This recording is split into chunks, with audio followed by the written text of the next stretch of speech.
Sometimes the Torah's laws can appear harsh and lacking empathy.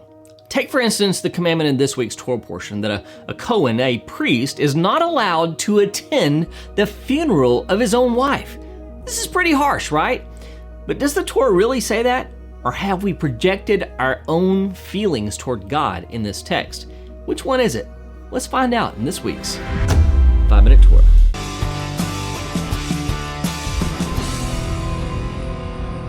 Shalom and blessings from Shalom, Macon, the place where disciples of Yeshua learn, connect, and grow. I'm Darren, and before I get into the 5 minutes of my 5-minute Torah commentary, let's cover a few quick facts about this week's Torah portion. This week we're studying the 31st portion of our Torah reading cycle. We are studying the portion of Emor, Leviticus 21:1 through 24:23, and here are the three things that you need to know about it. Number one, extreme holiness, the life of the Cohen. The Torah portion Emor places a strong emphasis on the concept of priestly holiness, setting forth specific regulations that the priests, the Kohanim, must follow to maintain their ritual purity and suitability for service in the tabernacle and, of course, later the temple. These regulations encompass both physical and ritual aspects, underscoring the priest's unique role as intermediaries between the Israelites and God.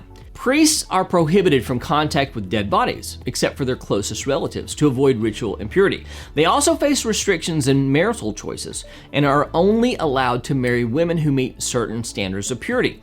Additionally, priests with physical deformities are excluded from performing certain sacred rites, although they still share in the priestly food. These stringent requirements highlight the broader theme of holiness and separation from worldly defilements, ensuring that those who serve directly in God's presence exemplify the utmost sanctity, reflecting the divine holiness community they lead in worship. Number two, blasphemy and its severe consequences. In our current Torah portion, the topic of blasphemy and its punishment is addressed through a specific incident involving a man who blasphemes the name of God. This episode highlights the seriousness that blasphemy holds in God's eyes. The narrative recounts how the blasphemer, the son of an Israelite woman and an Egyptian man, curses God's name during a fight. He is brought before Moses, and God commands that the entire community must stone him to death. This severe punishment reflects the sanctity of God's name and the grave nature of disrespecting it. It serves as a powerful deterrent, illustrating the broader principle that words have profound power and that we should uphold the holiness of God's name at all times. This incident, along with its consequences, emphasizes the importance the reverence for God and His name should have among His people. Number three, festivals, the go-to chapter. If you're looking for details on one of the biblical festivals, Leviticus 23 is the address. This entire chapter is focused on spelling out the biblical calendar and festival cycle, beginning with the weekly Sabbath, which serves as a regular reminder of creation and ceasing from our own labors. The portion also outlines the major annual festivals: Pesach or Passover, commemorating the Exodus from Egypt; Shavuot, the Feast of Weeks, celebrating the giving of the Torah at Sinai; and Sukkot, the Feast of Tabernacles, remembering the Israelites' wilderness journey. It also details the observances of Rosh Hashanah, the civil new year, Yom Kippur, the Day of Atonement, and other sacred assemblies. Each festival involves specific rituals, offerings, and prohibitions, reflecting the holiness and unique aspects of each one.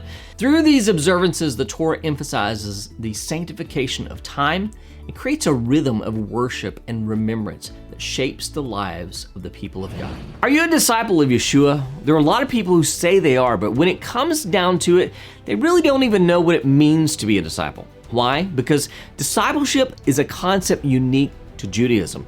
It's an intimate relationship between a rabbi and his student. Yeshua called 12 men to be in his inner circle of discipleship, and those 12 men changed the world. What did they know about being a disciple that we don't? I wrestled with this question when I wrote my book, The 4 Responsibilities of a Disciple. There were a ton of books already written on how to make disciples, but I wanted to know what it meant to be a disciple, because it seems that All of these disciples that were being made in our day really weren't having an impact on the world around them like they should. I found out that there were 4 responsibilities every disciple should know, and that when implemented, living out these 4 responsibilities has the potential to change the world. If you want to know what it means to be a true disciple of our Master Yeshua, then check out my book, The 4 Responsibilities of a Disciple, using the link below. This week's Torah commentary is called The Relative Nearest Him and comes from book 5 Minute Torah, Volume 3. Parashat Emor, or Torah portion Emor, begins with a problematic passage. Through Moses, God gives instructions to the priesthood prohibiting them from becoming ritually impure through corpse contamination. This rule has exceptions, however, and the Torah gives a list of close relatives by which a priest may allow himself to become ritually impure. This could be through either attending the body of the deceased or merely attending their funeral. And the Lord said to Moses, "Speak to the priests, the sons of Aaron, and say to them, no one shall make himself unclean for the dead among his people except for his closest relatives, his mother, his father, his son, his daughter, his brother, or his virgin sister who is near him because she has had no husband. For her he may make himself unclean." Leviticus 21, 1-3. In this passage, we learn that a priest may attend to the body of 6 different family members: his mother, his father, his son, his daughter, his brother, or his unmarried sister. However, this list seems a little incomplete. What about his wife? And is the Torah so insensitive that it does not allow a priest to attend the funeral of his own wife? Even though she's not physically or biologically related to him as the others in the list are, shouldn't the Torah make an exception for his beloved wife? If we understand the Torah the way our rabbis do, then the Torah speaks plainly about the inclusion of the wife of a priest in this list. Our English translations introduce the list of exceptions with the descriptive phrase, his closest relatives. However, a more accurate translation of this phrase would be, for the relative nearest him. Rather than an introduction to the list of 6 relatives that he may become ritually contaminated by, the Torah is actually referring to a 7th family member, the one whom he is closest to. Who is this person who is closer than these other 6 family members? Rashi, stating the general consensus by the majority of rabbinic interpretations, says it is none other than his wife. How is it that his wife, who is not a blood relative, is included in this list? This is based on the creation account in which Eve was taken from the very flesh of Adam and then given back to him. When he sees her for the very first time, his reaction is, "This at last is bone of my bones and flesh of my flesh. She shall be called woman because she was taken out of man." Genesis 2:23. Adam saw his newly acquired wife as not merely another individual, but an extension of himself. The very next verse of the Torah emphasizes this point by declaring, "Therefore a man shall leave his father and his mother and hold fast to his wife, and they shall become one flesh." Verse 24. Throughout history, this sacred unity has been under attack. From infidelity, divorce, neglect, abuse, and redefining the boundaries of marriage according to standards contrary to the biblical parameters, the relationship between a husband and wife has constantly become the victim to the whims of our flesh and the toxic culture we live in. The Torah teaches us that a man's wife becomes one with his own flesh, so his poor treatment of her is detrimental to himself. We also read, "He who finds a wife finds a good thing and obtains favor from the Lord." Proverbs 18:22. This is how we should view this sacred and mysterious unity of a man and woman.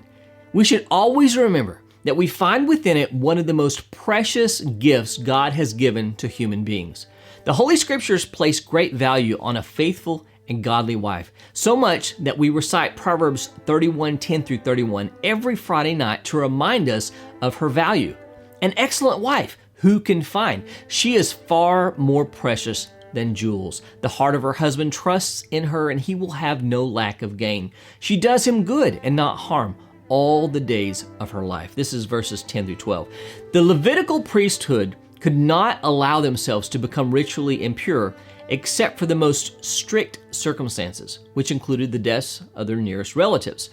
God created an exception for the deaths of those relatives. Lest we believe God is insensitive to a man who just lost his wife, the Torah informs us that he may become unclean for the relative nearest him. Who is closer to a man than his wife? No one. She is the relative nearest him. The next time we're tempted to believe that God is less than empathetic, let us consider his compassion toward husband and wife. Here's a bonus tip for you men. If you're a man, then I want to speak directly to you for a moment. First, if you're married, then I want to challenge you to make your wife top priority in your life. If you're struggling in your marriage, then talk with someone you can trust, but who also has a healthy marriage. If God thinks the relationship between a husband and wife is vitally important, so should we. And if you're not married, then make the commitment now that when God brings your future spouse into your life, you will make her the top priority, that you will cherish her and protect her, even from yourself. A godly family and a godly family heritage begin with a committed and loving marriage. Whether you're currently married or hope to be one day, make the commitment now that whatever difficulties you may encounter in your relationship, you will work to resolve them through loving communication and prayer. We need more healthy marriages among the followers of Yeshua. On a completely unrelated note, if you want to understand how rabbinic literature helps better understand the teachings of Yeshua, then I've got the perfect series for you. A few years ago, I published a series of videos on a rabbinic text called Pirkei Avot, also known as Ethics of the Fathers.